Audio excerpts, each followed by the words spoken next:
Chers amis, donc ce soir, nous allons parler de la liberté, du libre arbitre, du destin.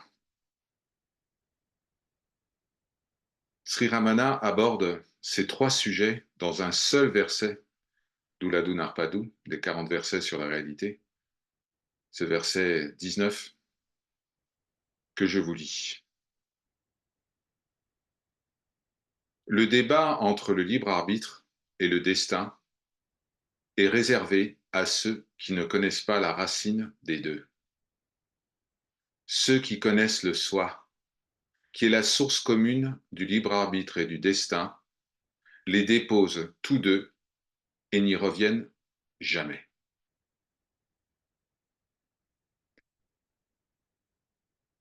C'est celui qui ne se souvient pas encore de sa véritable nature, qui a ce sentiment puissant de je suis le corps, le mental. C'est celui-là qui pense qu'il y a une opposition entre le destin, le karma, et le libre arbitre. Du fait de cette ignorance, il va viser un résultat. Il va sembler agir pour obtenir ce résultat. Ce n'est que lorsque le résultat escompté fait défaut que celui qui a oublié sa véritable nature imagine qu'il y a un destin et que ce destin a été l'obstacle. Notez bien que s'il n'y avait pas d'ego, on ne concevrait pas de résultat ou de récompense pour quelque action que ce soit. En effet, en l'absence d'ego, qui agit et qui reçoit les résultats de ses actions? Pour le connaissant du soi, le gyani, il n'y a plus de distinction entre le destin et le libre arbitre. Ceux qui, ceux qui considèrent cette distinction comme réelle sont ceux qui croient qu'ils sont un corps, un mental, une histoire et justement un destin. Ce sont eux seuls, oui, eux seuls, qui souhaitent débattre pour savoir si c'est le destin ou le libre arbitre qui prévaut. C'est l'ego qui imagine une différence entre les deux. Si on commence à se poser la question, mais à qui apparaît cette différence? On finira par découvrir que la racine des deux est le petit moi-je. En recherchant cela, on finit par comprendre que l'ego est celui qui permet l'émergence de concepts tels que karma ou libre arbitre. C'est un des principaux enseignements de Sri Ramana Maharshi. Le gyani, le connaissant du soi, n'a ni la détermination, on appelle ça sankalpa en sanskrit, ou l'indétermination de faire quoi que ce soit, ou de ne pas faire quelque chose. Le gyani n'agit pas en prévision d'un objectif quelconque. Ainsi, il n'y a pas de place dans sa pensée, ni pour le destin, ni pour le libre arbitre. Tout ce débat, chers amis, n'a aucun sens pour le gyani, pour le connaissant du soi. La seule question qui vaille, vous la connaissez?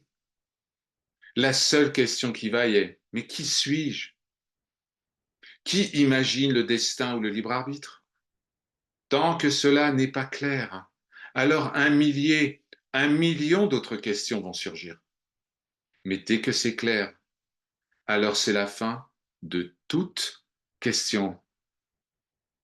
Dès que nous savons qui nous sommes, sans aucun doute, qu'il y a-t-il d'autre à connaître que nous-mêmes? Nous pouvons consacrer, nous le faisons, une énergie folle, folle, à nous occuper de ce qui n'est pas. Mais ça ne change rien au fait que ce qui n'existe pas, n'existe pas. Le libre arbitre, le destin s'applique à ce qui n'est pas, le personnage. Pourquoi ne pas enfin, après tant d'incarnations, se consacrer uniquement à ce qui est, quel que soit le nom ou la forme que vous lui attribuez? de manière générale, dès qu'une différence est établie, la dualité se manifeste. Cette dualité est totalement étrangère aux connaissants du soi, qui ne voient que le un dans tous les visages. Différencier, par exemple, celui qui suit la voie de la connaissance de celui qui est plutôt attiré par la voie de la dévotion, différencier les hindous et les occidentaux, la paix et l'amour, eh bien, c'est voiler complètement la simplicité une avec des concepts, des classifications. Sachez une chose, le soi est totalement nu. Il est toujours disponible. Il n'a pas besoin des vêtements que veut lui mettre le mental à tout prix. Réfléchissons maintenant à ce mot tellement utilisé, liberté. Qu'est-ce que c'est ça, la liberté? Ce que nous sommes est illimité. Rien ne peut réduire notre liberté. On pourrait donc en déduire, et de nombreux sages le font, que nous sommes pure liberté. L'éveil est souvent qualifié de libération, c'est-à-dire de disparition de toute forme d'attachement, d'identification ou de limite. Mais allons un peu plus loin, allons un peu plus loin. Ce que nous sommes est unique, sans second. Alors si ce que nous sommes est unique et sans second, la liberté elle-même ne fait plus de sens. Parce que la liberté du sujet suppose une relation à un objet extérieur à lui-même. Par exemple, je suis libre des désirs, je suis libre de vivre où je veux, je suis libre de telle ou telle personne, etc. Le concept même de liberté repose sur l'existence de l'altérité, d'un autre que nous-mêmes. Mais vous le savez, selon la tradition Advaita, l'autre est pure illusion, puisque Ekam, Brahma, Dvitiya Nahasti. Il n'y a que le un sans second. C'est pour cela que le mot liberté est un mot qui est enfermé dans la dialectique sujet-objet et dans la nature dualiste du monde manifesté. S'il y a liberté, il y aura aussi son contraire, c'est-à-dire l'attachement, et l'un se définit par rapport à l'autre. C'est pourquoi, plutôt que de parler de ce qu'on appelle le Jivan Mukti, le libéré vivant, l'éveillé, ce serviteur parle de Smarana Swarupa, un mot, une expression sanskrite qui signifie le souvenir de ce qui est. Ce souvenir de ce qui est transcende tous les couples d'opposés, tels que destin et libre arbitre, dont nous a parlé Sri Ramana. La liberté du soi, ce n'est pas la liberté par rapport à quelque chose qui pourrait limiter notre action, notre pensée. Rien n'existe en dehors de nous. Rien ne nous limite. La liberté, ce n'est pas simplement la fin de toute pensée limitante. Non, la liberté est un pointeur, un rappel vers notre véritable nature, au-delà de tout concept, de toute pensée et de toute parole. Et vous êtes cela. Tattwamasi. Par sa grâce, Om Shanti, Shanti, Shanti. Hari Om Tatsat, ceci est parole de vérité.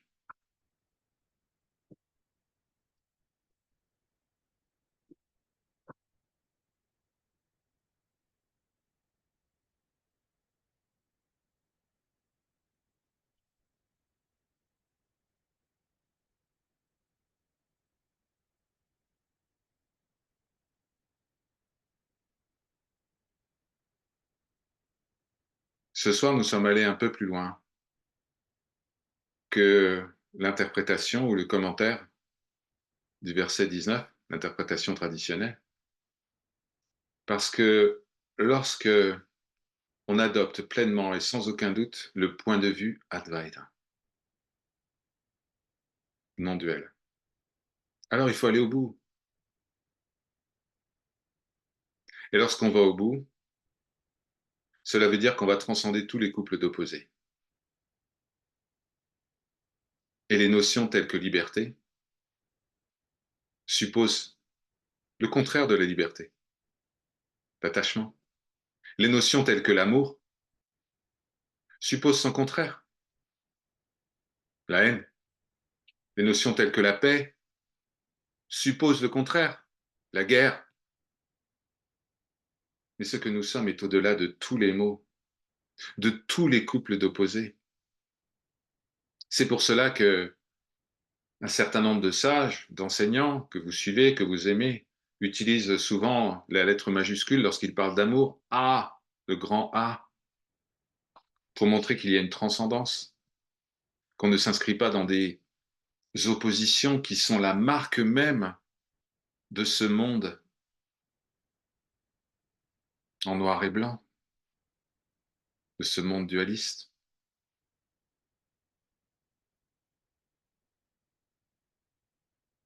Vous n'êtes pas à liberté par rapport à quelque chose. Il n'y a rien d'autre que vous. Les livres, même les écritures les plus élevées en matière d'Advaita, comme disait mon maître, tous les livres, comme l'Ashtavakra Gita, le Ribhu Gita, toutes les Gitas, les Brahma Sutras, les Upanishads, on pourrait retirer 99,9% de leur contenu, parce que ces livres vous parlent de ce qui n'existe pas. Ils vous parlent du personnage, ils vous parlent du karma, ils vous parlent du samsara, ils vous parlent de l'éveil, ils vous parlent de l'attachement, ils vous parlent des processus, ils vous parlent des méthodes,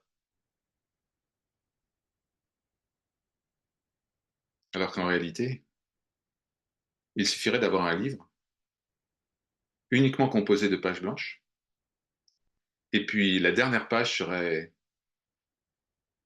simplement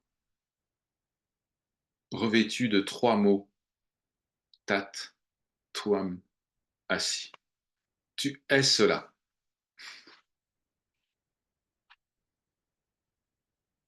c'est tout. Mais la tradition utilise ce qu'on appelle les moyens habiles, c'est-à-dire la saturation du mental avec un certain nombre d'enseignements qui paraissent paradoxaux, avec des expressions qui, c'est un peu comme les koans dans la tradition zen, qui vont faire véritablement disjoncter la pensée discursive. C'est une pratique, c'est un pointeur, c'est pas une fin en soi.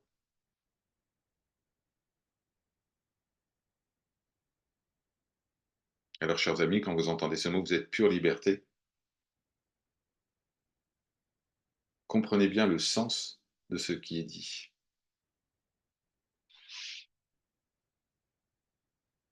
On ne parle pas d'une qualité, on parle d'une essence.